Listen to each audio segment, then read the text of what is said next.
Much simpler, they're much more direct, they are very highly designed, and notice even the stitching has been a much simpler format, not as complex as the other one. And as I look at them, I kind of think, although I don't think Anne meant it this way, I see them, they're the same scene, but maybe different seasons of the year or something. But it's a good contrast to the complexity that we saw over here, and then the kind of simple, bold strength. But regardless of for most sensitive quilts or these most bold ones, the concept stays the same. It's just a different kind of interpretation. So the variety in this exhibition of approach is really wonderful for our public to see, and you need to point that out. But it's all consistent, technique stays the same, everything, but here is a different way of looking in. You have it exactly right. This is high noon, where you see no shadows and everything is so bright you can't take a photograph of it. And then over here, end of the day, you know, where the sun is not, it's not the sunset sky, but the sun is hitting the mountains. And it's in a very sharp, pointed place. And this is actually a composite of different photographs and places I've seen where you get these sharp shadows, depending on where the sun is. And you have a visual reference that yes. you went back to. And in fact, in the catalog I produced, I have two of the photographs that I looked at a lot. When I drew these sketches on paper to scale. And then I drew these out on paper. And I made this one first. And I thought, well, this is the palette, the true palette that I see. But how about if I change the entire palette and do the same? So I had a paper drawing already. Although I changed it. You see the difference in the composition? Yes. Because you see different things at a different time of day. Anyway, there's no place exactly like this. Okay, so all of you come around here and face this quilt. Just swing up here if you can. Let's just talk about this one. So do you draw in reverse then? Anne, No. Is it true? I'll tell you. Is it true, Anne, that this is the only one that has a figure in it? Yes. No. Yeah. No.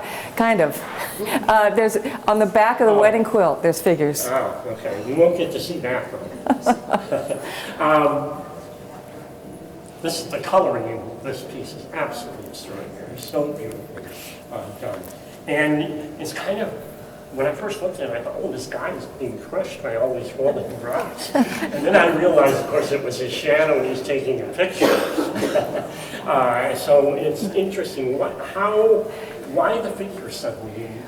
Well, when you're out there, way out there, and there's nobody except 2 or 3 people you're with, you see your shadow as often as you see another human being. And the light is really strong and dark. You know, so it's a dark light thing. Sure. You know, it's a shadow. This is a granite that has a little gold apricot coloring to it. And it's beautiful. You take one stone of it and you look, and if you look closely, there's little bits, but in a big landscape of it. So I wanted to get the granite that's turned to sand, and the big boulders and the sharp shadows, and we have lots of pictures of our shadows up there, whether it's a profile against the sunset or it's a shadow on the rocks. And I just liked how it broke up the body. And anyway, these, by the way, this is a whole cloth that I printed the colors and the texture of the rock. This is organza. I dye silk organza. This is also overlaid over the whole piece. This black I painted on with a brush with black dye. So it's a whole cloth with the shadows and the highlights and the slightly various colors with silk organza overlays. And if you get right up to it, you can see the edges of the stitching on the silk. You use the word whole cloth, H-W-H-O-L-E. Can you explain what whole cloth is? Well, I remember a long time ago I was at a quilt conference and I was rooming with another quilter, and she does things with, they don't have fewer than 10,000 pieces. And she said, you know, I like your work, Anne, but it's really not like a quilt because you know, I was painting whole pieces of cloth and then quilting them by hand back then. And she didn't think they were really like a quilt because they were made out of one piece of cloth. And it became a term over time. People started doing whole cloth quilts. And my goal in doing this, a lot of these pieces, was to be simple and to be bold and to use large pieces of cloth. Simple isn't easy. Anne, have you ever, after this piece is done, have you ever gone back with dye or any kind of coloring and just touched up a little? Absolutely. Some darkness. So I think it's important for you to realize that after she's done with the quilt and it's all sewn up, many people would think that the quilt process and creative process ends there. But it doesn't in your case, because you will go back in Occasionally. and break the rules and add some more color. So it's a back and forth process. That's what the creative process is. Back and forth, back and forth.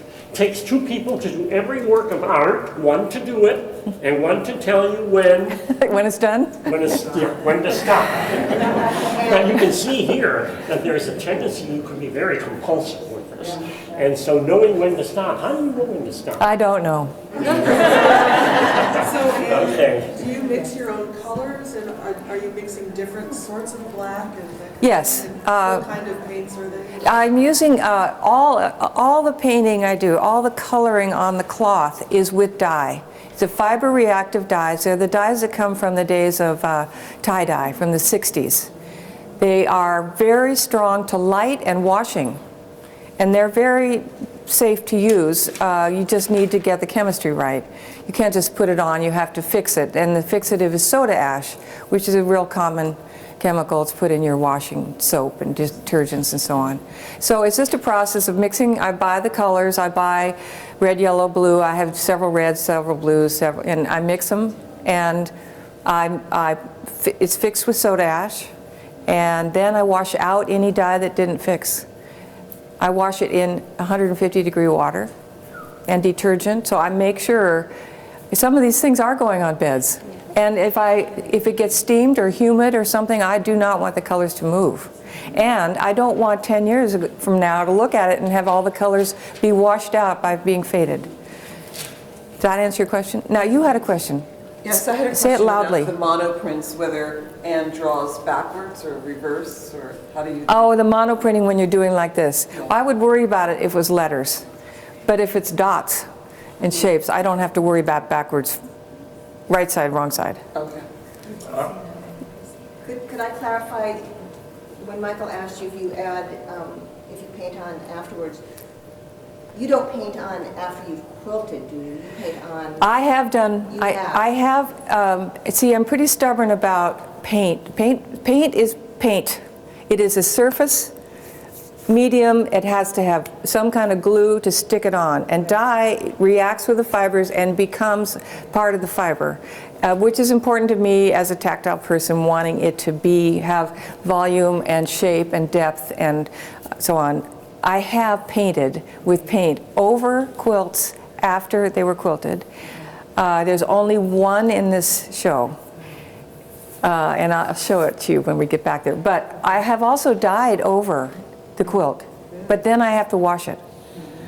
But The fiber-reactive dyes are extraordinarily powerful, and they're very intense, and they soak through every piece of the fiber. So it gives a really rich surface, or if you rinse more, you can tone that down. Well, but they are very strong colors. the hard part is getting light colors. Yeah, Yeah, right. and natural. You had a question.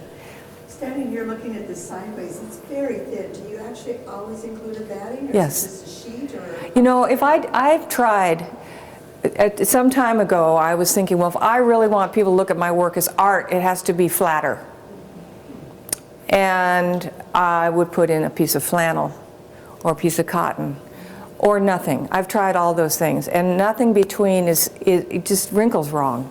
See, what I like is where I get a little loft where there isn't quilting, and I can quilt it down flat where there is. So also it gives me, it's a forgivable thing, you know. If it's a rigid, flat piece of cloth, how will it hang? It doesn't have any body, you know. Then I used to stretch some of my work. You know, it all got into, let's go back to the batting. This is another example where you must take your guess behind this one, because the contrast is even greater with this one than the first one we started to talk with. You can really see the difference of the patterning on the back and on the front. And remember, the stitching's the same, but the effect is totally different. And it's partly because you can see the colors of thread on the right. back. White back's better. This was a bear. If I wanted sand, I had to do that. So, yeah, with my long arm sewing machine. And then Yes. we're going to head towards that end of the gallery. Go ahead. I just want to clarify, this was actually paint dyed, not print dyed? It was both. Both? Okay. You can't paint these speckles. Okay. So the speckles are all monoprint process.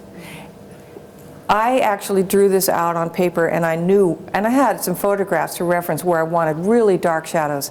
And I painted, after I printed all the speckles and I kind of arranged the colors, I came in with a brush, you know, number 3, bright, flat brush, and I painted it on the black dye. And then I washed it really well, and I decided I wanted some more, and I came back in, I painted some places darker, and I painted in some more grays. And then when I started building it, I realized, oh, I wanted another shape there. So some of these blacks are, let me find one, they're the organza, they're not the dye. Oh, yeah. So when I say paint, I'm painting dye, Yeah. painting, printing. Right. I mean, I use a roller sometimes.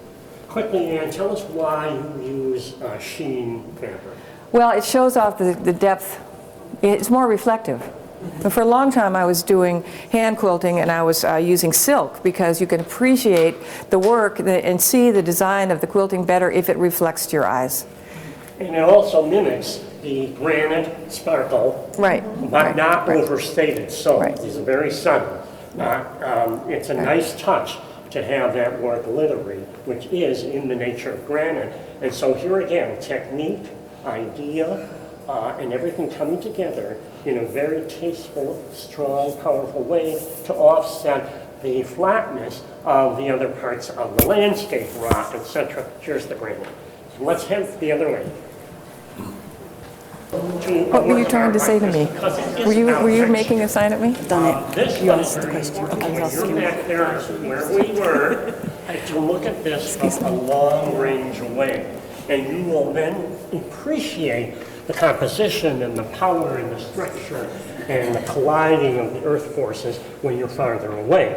The closer you come up to a piece, what starts to happen to you is you start to fall into the minutiae of the surface of the painting. Now, think of Claude Monet's water lilies. You see them across the room.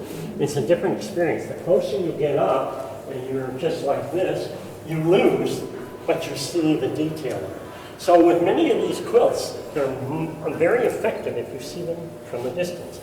When you have a chance, turn around and look at the one we just talked about, and you'll see they are almost 2 different works of art in a way. They have, so always in your tours, point that idea out of distance versus closeness. People tend to want to get very close to something because they're curious, which is good. And so this is a really prime example. Now, when I stand here, I'm like so close to these mountains, I'm not seeing them. But when you go back there, the composition and the patterning of dark and light and gray really works extremely well. And this is not saying anything negative or positive, 2 different experiences. And as you docents are responsible for teaching our guests visual learning and education, that's a good point. Okay. Anything here that we should know? Well, you're going to want to know the technique.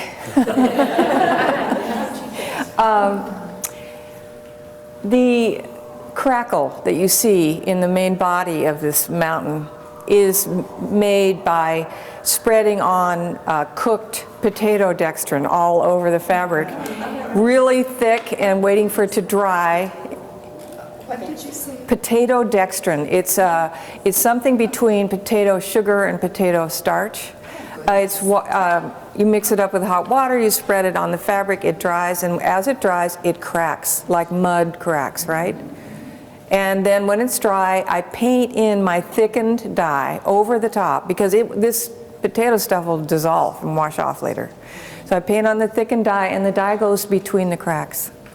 Well, did you discover that? No, I didn't discover that, but I have worked with it a long time. It's kind of tricky. Every time you buy another batch of the powder, it comes out, cooks differently.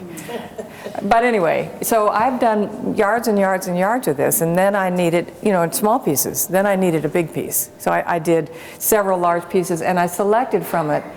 I wanted to make one piece that would make this mountain, but it was all the wrong. It wasn't going the right angle, so actually, if you come up to this, the entire, all of this is collaged, but you can't see you can't see the edges because it matches. I could cut.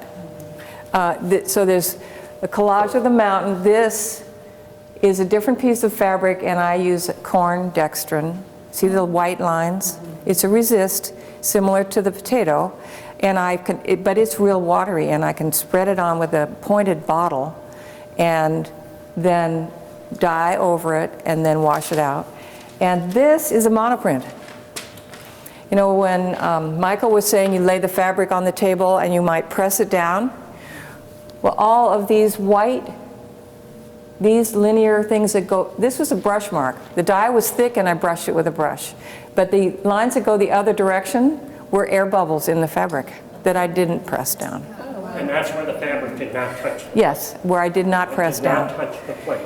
If it had, it would have picked up ink. So there's lots of ways bubble channels. There's lots of ways to create white. And the resist is one way, and it has look, but I didn't want to use this fabric in any of my quilts then because it would look like it. It has an identity. But this monoprinting process can give me any kind of shape of mark. Anne, could you briefly explain in very simple terms what resist means? So I'm not sure everybody Okay, well, a understands resist means that you put something on the fabric or the paper, and then you paint over it, and then you take away the resist and you have white there or whatever was under. My mother was a watercolor painter. They used to use rubber cement. I could use masking tape and roller over it, and I'd have a white line when I take up the tape. So I can leave negative spaces this way. It blocks out any of the dyes or watercolor from sneaking under and turning the white fabric the color. So the most known one is wax. Wax? Wax is the one that and I did batik a long time ago, but it's very hard to get the wax out and dye over it again. Plus wax, the vapor off of wax is highly toxic. In junior high school, we did an art project where you took a piece of paper and you painted your design with white tempera paint.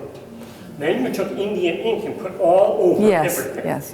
Now, Indian ink is very intense, powerful, it soaks through the paper. Then you go to the sink after it dries and you wash it all off. And what emerges is the tempera paint. Washes off, and there you have your white part of your design versus the black part, where the ink soaked into the paper.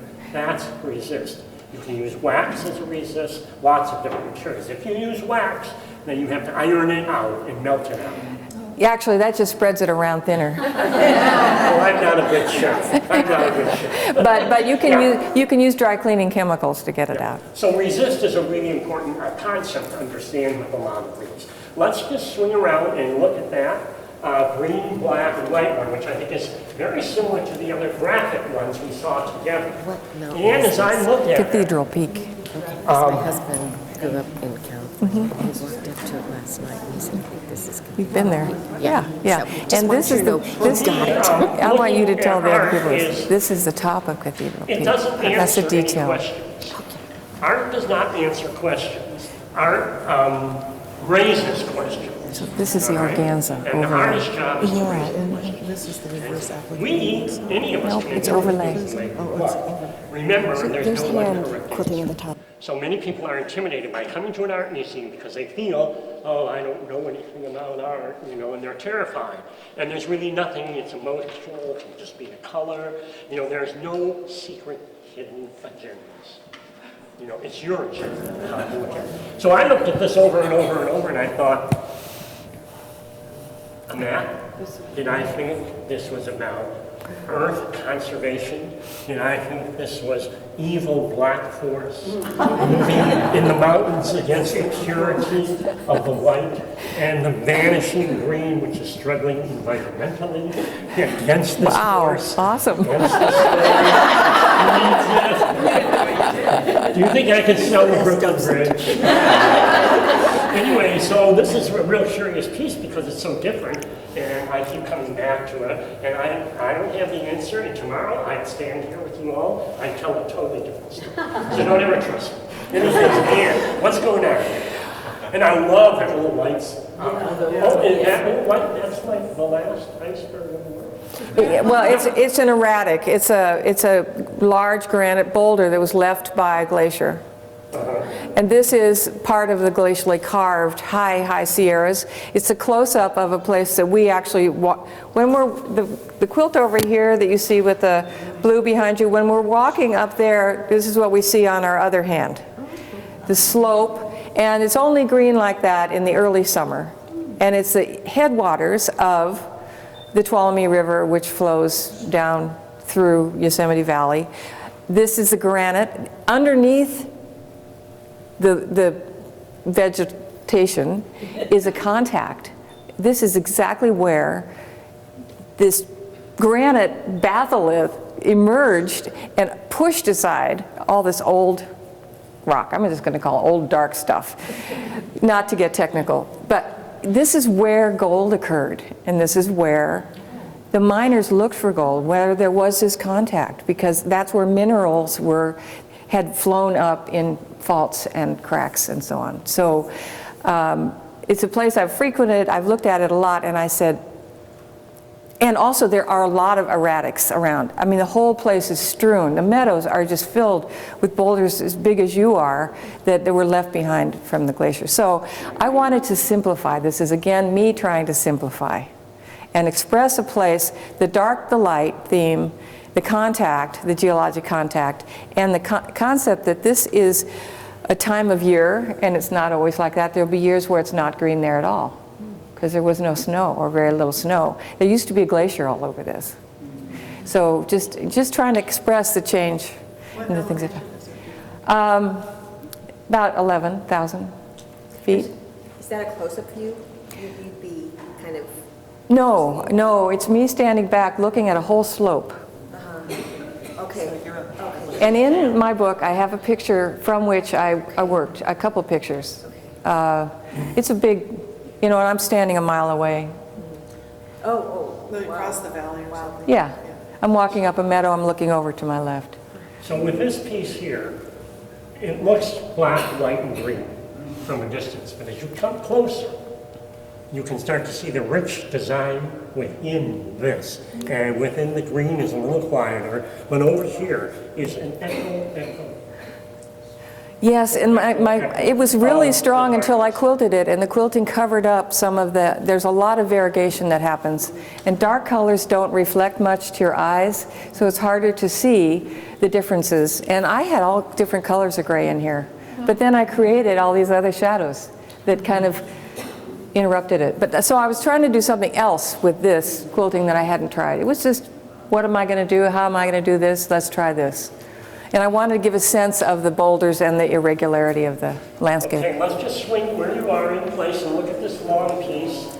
And let's just, we've talked about this concept before, simple shapes and redness in the show. We're not going to talk about this, except there's a secret hidden message to this quilt. And for those of you who have eyes better than mine, if you look in a certain section of this quilt, even though it's all geometric organic, there are a series of rectangles that go vertically and are lined up. Can you see them in this area? Yes. This is an eye test like none other optometrist would ever give you. And there's a story behind it. Right. And you will not be able to see it until later after our tour. You want to come around back here, but you need to tell us what's going on. First of all, this is a geologic map of the area that I'm talking about, where my family ancestors gold mine, silver mine was. I looked at the geologic map, you know, I placed it on the topographic, I looked at it, I drew it, and I decided I wanted to emphasize this is the contact. Right here, all of the warm yellow colors are new granite. This is the contact, and I changed the color of my quilting thread on the contact, which you can see better on the back. But I changed the color scheme of the geologist's colors because it didn't fit my, I wanted to be more specifically showing the differences. On the back, I have a key to what kinds of geologic formations they are. And what kind of, for example, there's 3 different kinds of granite here. One, these are, on the outside are the newest ones. I said I painted one quilt here after it was quilted. This kind of granite, it's a special kind of granite. It has very large white blocky chunks in it. And it's, if any geologist sees that, they know exactly what it is. It's very typical. And even the geologic key had dots, marks within the color to indicate this kind of granite. So I used paint. I don't know if you can see, they're little tiny 1/4-inch squares all over this particular color, and you'll see it on the key piece in the back. So on the back is the color swatch, about 4 inches by 2 inches high, the same shape as here, but it gives you all of the, are those the chemical terms for those rocks? Or No, they're the age of the rock. You know, the age of the rock. And the kind of rock. So it's, people see that. and if you come up here and you want to brush off these little threads, it's my attempt to indicate where our mine is. The whole, they call them adits, and there was never a successful mine up here. But this is where we go, and there's literally foundations of cabins. And 150 years ago, they even had a telegraph line up here from miles and miles and miles away. Anyway, that's what this is about. Okay, let's swing back to the room where the quilt is and all gather around the bed.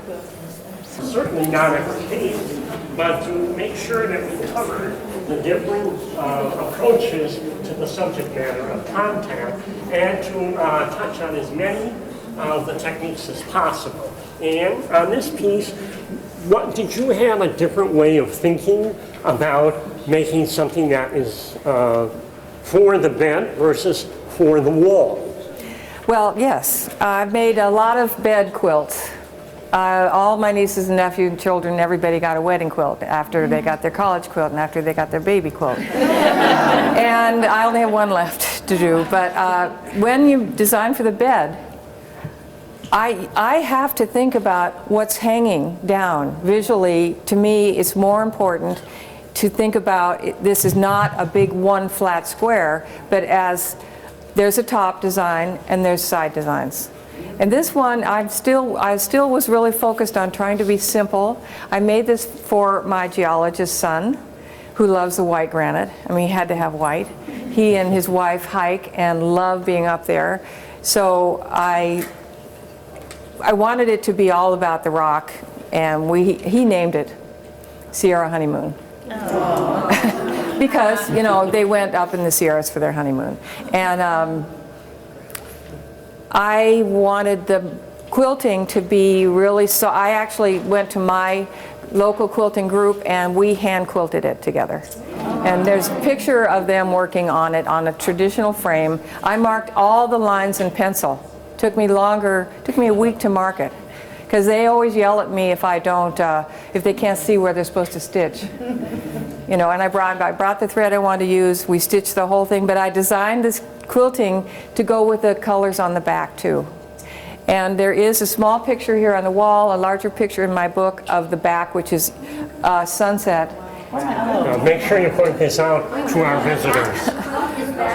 This is the back of this. Are we going to turn it over from week to Well, you know, that's an excellent question. The problem is if you look right over there, you'll see one that serves that same function. And in fact, there's probably 3 others that serve that function in the show.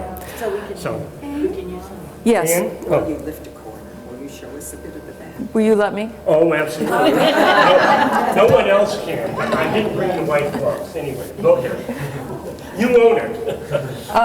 Well, That's what happened. That's over here in this corner.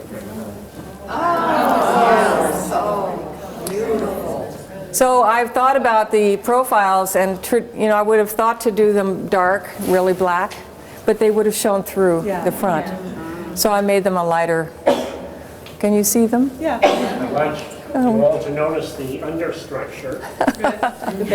When Steve, whom I introduced you to on the elevator, and I were talking about what can we do, I thought, oh, air mattress. So we got as our solution, because we didn't want to have a sharp edge, because you would never put a quilt over a sharp edge like this in a platform. So Bed Bath & Beyond, thank you. They didn't get started. So this is one reason why I'm so grateful to have this space, because you can't show work like this. Yeah, really. And I want, did I say it already? Art quilts weren't just made for the wall. Yeah. Anyway, you'll see when you look back in the other room, the most recent wedding quilt I just finished last week. And you were a little concerned. You expressed this to me a few days ago when we were working. Did you not, or did you say to me, you wondered whether you should have any of the beds in the show? Yeah, Can you explain why that was a trouble, why that arose as a question for you? well, because no one's ever let me show quilts on a bed before. I thought it was going to be really complicated. No, but We in the room. this is an art museum, and would it fit into the mission? Would it fit into the what the curator would want? Good reasons. And can I ask a question? Yes. When someone owns one of your wall quilts, what is the care and feeding of it? That's one of the things that how do you take care of it? That's really a question. The The question was, how do you take care of a quilt? If it's on the wall, I would just take it off once a year and shake it. And shake it, okay. That's what I really wanted to know. Can I quote somebody who, in answer to that question? Yeah. I think it was Melody Johnston. I clean it like I clean my oil paintings. Yes. Don't. Yeah, really. Things don't last forever. I also accept that. How did you do the pattern? The patterns on here? On the fabric. Yes. This was about 2 weeks with sponges. Sponges. So white fabric laid on the table, and if you look at these colors, also there's other granite pieces that are slightly like the one with the shadow on it, the apricot. I mixed every color of pale gray, and I cut sponges, because even textured sponges you would see a repeat. So I would, every time I sponged, I would twist it and turn it, and then I would cut more out of it. That's this light and the dark. The white, really bright white parts are resist that I sponged on. And this white fabric, I took very, very pale shades of grays, and I wrinkled the fabric up and I rolled over it with a foam roller. And it gives you these linear kinds of marks, because this is a different kind of, this is a quartz flowing through the granite. Yes? Yeah, I noticed the quotes on the wall Yes. by John Muir, and I don't know, I haven't had a chance to read the other quotes, and I'm wondering, they complement your work so beautifully. Good. Did you pick them? Well, it was a group decision. Michael and Lucille suggested to me that we use some quotes and had some suggestions, and then of course immediately I had ideas. I went to Google. Even though I'm this age, I do remember once in a while to go to Google, and I just entered quotes mountains, and up came hundreds of extraordinary quotes. And I thought, because we have this airy space, that would be nice to anchor. And we decided how many could we have, and so then we submitted a list, and she came back with some that I hadn't seen, and so then we settled on 6 different quotes. I found that idea? I like it very much. Yeah, I think it adds a literary kind of connection to it. and Where is Eileen? Eileen? Here, we need to wind this down? Yeah. No. One more question. There's right there. All right. Will you tell us how you prepare your applique pieces, like the orange over here and others? If you are going to do like a 6-inch applique piece, do you start with 8 or 10 inches? Do you machine first, quilt, shape, and then... Okay, she's asking me how I plan and scheme to make, I would say, the 1, 2, 3, all of these are applique pieces. All 3 of them had full-size drawings because I needed to know how big my fabric needed to be before I could even start cutting. So once I have, like for example up here, I had 1, 2, 3, 4, there's 5 pieces of fabric there. I figured out, I put on my table a piece of fabric bigger than I needed. I dyed it. Then I did it again because I didn't like that one, and then I might have done it again. And then I set it aside, and I had a paper pattern, and I could actually trace with chalk pencil where I want to sew, kind of, just a sketch. I don't have the edges cut at all. So let's see, the purple sky, I laid that on the table. I took the yellow, I laid it over it, and I had my chalk marks on it, roughly chalk marks. I stitched along exactly where you see those shapes. Then I cut away, very close to a very small stitch in matching thread. So yes, the pieces are larger, and I have to give up some scraps. Thank you, Anne, very much. You're welcome. I hope with this dual tour that you are well prepared to share with our visitors the beauty and the technical prowess of Anne Johnston, Lake Oswego, Oregon. You know, I'd like to say to please read my notes on the wall. They're the same as in the book, and they are the concept that produced the quilt. And they are also, they will be in the information online on the Docent. Oh, good. On the Docent extranet, so Okay. you can see them at home. Okay, yes. A question about what would your suggested flow of taking it through? Well, I'm just a chronological kind of person. You know, I'm not the chronology of making them, the concept. So where we started was the geology, and they were, you know, from way early to a little more recent. And then I would go, well, I don't know where you'd walk, but I don't know where, because the little room with the crystals is about the, you know, what is in these minerals. So that's a group of its own. And then there's, you know, my contact with places I've been, and I would go around that way and come this way. Because these are all more recent, you know, my family, my experiences, and my reactions. And this room, which we haven't even gone in, is more like what's happening in these places now. You know, one of the places we went ages ago, we camped out on the crest of the mountains, and it was smoke. And we went to sleep with ashes falling on us from a forest fire 100 miles away. Well, you know. So anyway, there are experiences, but they're more up to date. You know, what has happened with the mining and so on. Anyway, you can read what my words are. I also like the title of the exhibition. I think it's a perfect title because it talks about contact. So we know it's contact between opposing forces of the earth coming together.